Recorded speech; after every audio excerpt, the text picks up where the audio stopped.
Good morning, everyone. It's 8 a.m. This is David with Desert Psycho Gaming, and I'm here to spread the news that base set is dead. Just kidding. That was the most clickbaity title I could come up with.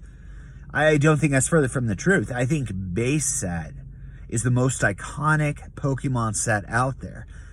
But when it comes to raw numbers and money, it's undeniable that base set prices have gone down, as have virtually all of those old WOTC sets. Pokemon are generational, and that is the biggest reason why I would say why that is. Yes, huge volume PSA grading, huge population changes. People were super into base set. A lot of collectors got their base set. There's plenty of it out there to get. But the biggest reason why I think base set is going to stay down after having gone down is because the generation coming up that's buying, looking to recapture that early memory of that incredible pull they got, is not going to be with base set. It's going to be with the EX series of cards. EX series, that whole generation, right? Crystal Guardians, Holland Phantoms, that whole generation of cards. Pokemon was not as big as what it was in base set. Pokemon was the biggest it's ever been at its launch and in 2020. There were time periods between then where nobody really knew if Pokemon was going to stay around. But they had some incredible cards in the EX series. They had Gold Stars, which came in. They had all the Delta species, right? The reverse holos and holos, the way that it was stylized, where the Pokemon lit up, really, really incredible cards. And there is a whole generation of collectors who want to reach back in time and want to be able to recapture some of the magic they had as a kid. And that generation is getting older, and they're in a better position to acquire those cards. Also, a lot of other generations are a little bit tapped out, right? We have to remember, when you're buying cards or investing cards, you have to consider the end destination of the card. It cannot be just an endless trade back and forth forever, right? It's got to cool off. The end destination isn't to another seller. The end destination is to a collector.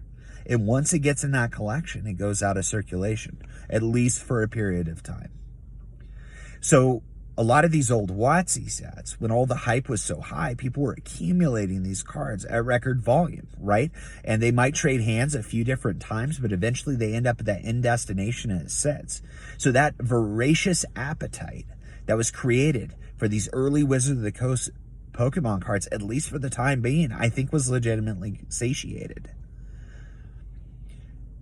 Skyridge, Aquapolis, those sets, yes, they're technically WOTC sets, but there's such low population on those particular runs that I think there will always be some level of demand, but it does appear that they've stabilized a bit as well. What I think is pretty much untapped are the EX series of Pokemon cards going up all the way through Platinum, which again is a different generation. So I would just say, like, Platinum Arceus 2009 all the way back to 2005.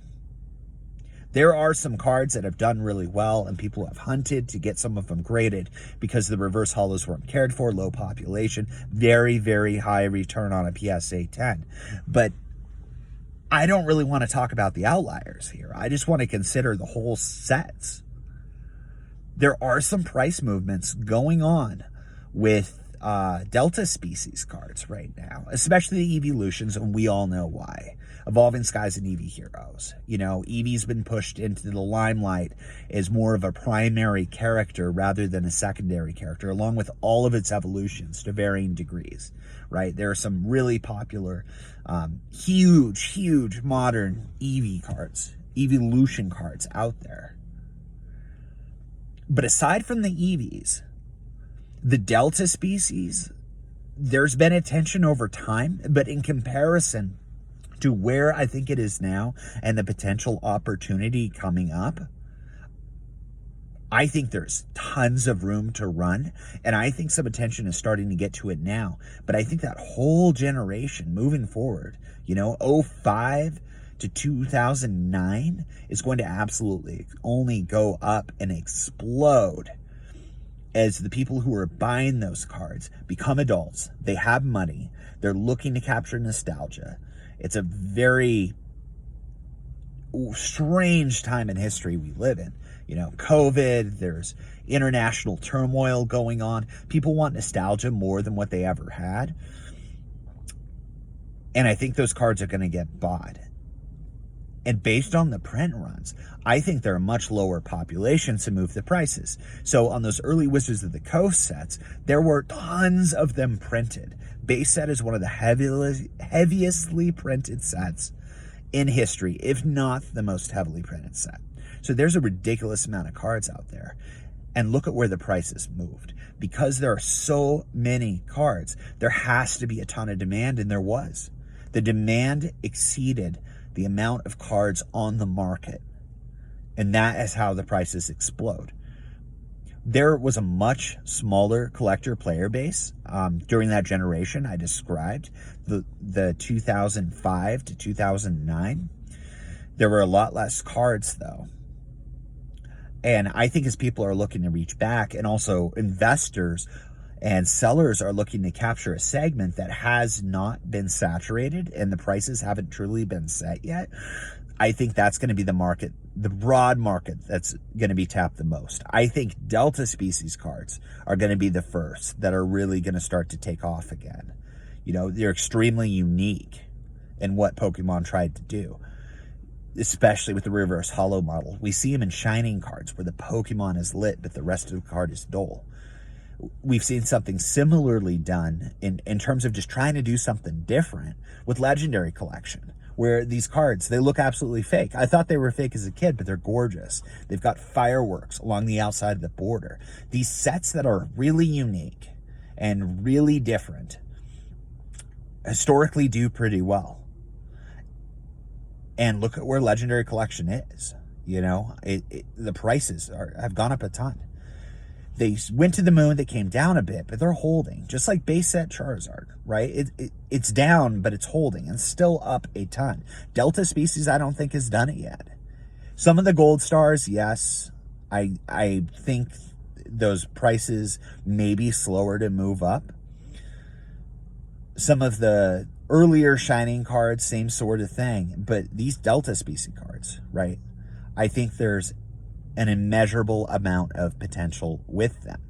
They were the first where there was different typing for Pokemon. Sun and Moon, they did it as well with the Alolan region, right? But Delta species is the first. It's the king. The cards are better looking, and they've got a lot of these Pokemon, which are really popular. Not to mention Pokemon Arceus, the game, they did not have Charizard in it. I am fully expecting that Pokemon is trying to evolve themselves by bringing these secondary Pokemon like the Eeveelutions and Eevee into the limelight as primary characters. I think these Kanto starters, which have been kind of the royal court of Pokemon for generations, are going to slowly be pressed in the backseat to bring in these other characters. And Delta species is absolutely full of them. They've got the Charizard, right? This gorgeous Charizard, both holo, reverse holo.